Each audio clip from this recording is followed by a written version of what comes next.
I don't know if this is a bad thing to point out, but I know a lot of folks have been thinking it, and I know there have been some comments about it too. So this is potentially your semi-monthly reminder that for a bunch of my favorite teams in the NHL, we are living in the period where things are a little bit slow. Either they missed the playoffs entirely, or they qualified and got eliminated early. This period between the end of the season and the draft is usually filled with some under-the-hood changes, maybe the occasional coach firing or the occasional free agent signing from Europe or the NCAA or something like that. There isn't usually anything else to talk about, which is why you've got articles that are constantly being written, the same ideas that are provoked time in and time out, the same names that are discussed as well. I get it. You can say that this is a repetitive cycle we are seeing of news and speculation. But still, these articles are being written. And every time they are written, I think it's interesting enough to go out there and make a video responding to them, which is why we are responding to Max Bultman's piece from yesterday. Take a look at this on The Athletic, Red Wings off-season target board 1.0. Who could help Detroit end its playoff drought? This will be linked in the description. It's an article where Bultman talks about some of the guys that the Wings could target, but because it is The Athletic, I actually don't feel comfortable screenshotting it. It's kind of weird, because usually the protocol has been, hey, it's The Athletic, it's paid for content, it's behind a paywall, we're not going to screenshot it. But this article's odd, because even if I go into incognito, even if I'm not signed into any profile or whatever, just clicking the Athletic article's link on NewYorkTimes.com allows me to read the piece, which I do find kind of interesting. I guess maybe not everything on The Athletic is behind a paywall, but anyways, Max Bultman does provide a long list of names that the Red Wings could go out there and target, and there are some pretty lengthy write-ups about all of these guys. But to help us zone in on what exactly it is the main point of this video, we're going to use this article on ProHockeyRumors.com from yesterday by Brendan McLean, which goes out there and pretty much gives us the spark notes of what Bultman writes about. Both articles are linked in the description. I do not know if the paywalled Athletic piece is actually paywalled, or if I'm just looking at this from some sort of a glitched Google Chrome. Nevertheless, this is what the ProHockeyRumors.com article says. If Max Bultman of The Athletic is correct, the Detroit Red Wings will be in on a few key forwards during this year's free agency period. Bultman believes the Red Wings will take a run at Marner, Colorado Avalanche center Brock Nelson, and Florida Panthers Sam Bennett and Brad Marchand.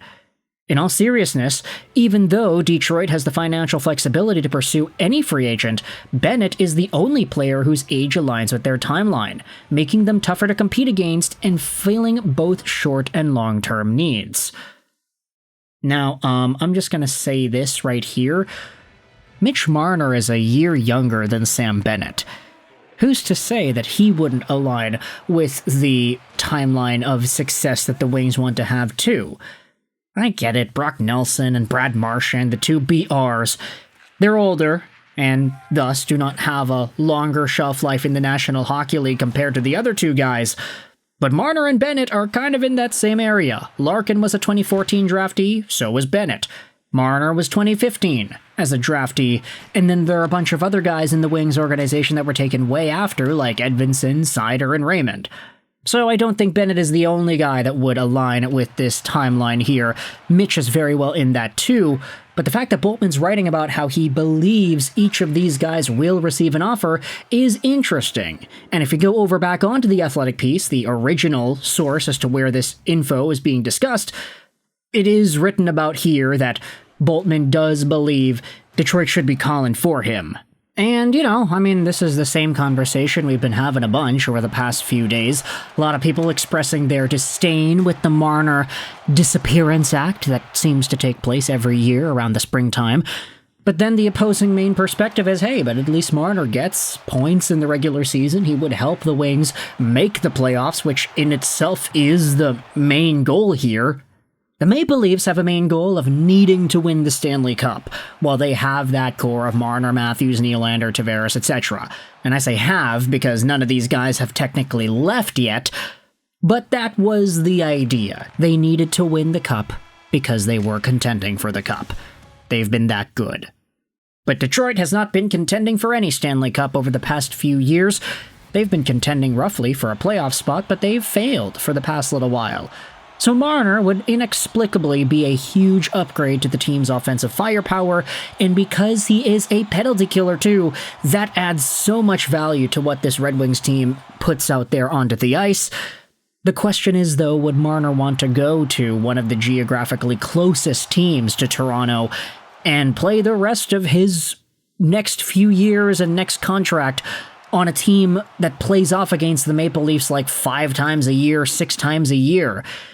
That is going to be way too close to home for Buddy Mitch, if you were to ask me, so we are going to just kind of wait and see for that. Marchand and Bennett, 2 guys from Florida who are part of such a dominant organization right now. Easy 2-0 lead for the Cats in the 3rd round of the Stanley Cup Playoffs right here. And Bennett and Marchand both have been such crap disturbers that it's hard to ignore the impact that these guys have on the ice. Not to mention Brad Marchand as a leader. Imagine this guy giving that little spark or that edge to a guy like Lucas Raymond. Imagine how fired up the rest of the team would be seeing a guy like Marchand work his behind off and terrorize the opposition. Sam Bennett can play center, so there's your guy behind Dylan Larkin, but so could Brock Nelson. Nelson's a lot older, though. He was just traded from New York over to Colorado, and the Avs ended up losing in the first round of the playoffs here. So Nelson could certainly be an option as well, but between these 4 guys, Boltman writing about all of them as potential Red Wings acquisitions or guys that the Red Wings could or should or would or will take a run at, all different words, but all similarly valued ideas. I want you to let me know your thoughts in the comment section below. How do you feel about each of these guys being a Detroit Red Wings target? And if you had to choose one, which one do you think is the best one to go after? Marner, I think he's probably the best player, of course, but it's so difficult to label where he is going to go. There are going to be so many teams. Every NHL team essentially should be asking Marner to play for them. And Detroit, there's no guarantee that he would be inclined to head over to any of these teams over the other. Same could be said about Bennett and I guess Brad Marchand, but at this point, Brad Marchand might be doing some other stuff here. Maybe he sticks around in Florida. Who really knows? But for now, I want you to let me know your thoughts in the comment section below. Both of these articles will be linked in the description between Max Boltman's Athletic piece as well as the piece on Pro Hockey Rumors. At the end of the day, we all gotta remember the mission, folks. The Red Wings are in it to win the Stanley Cup. Nope, just kidding. They're not really in it to do that, like, right away.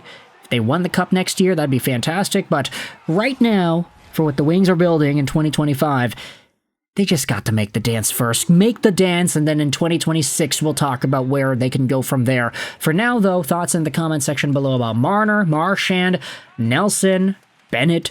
Out of these names, who's the most appropriate and who do you think the Red Wings could benefit from the most?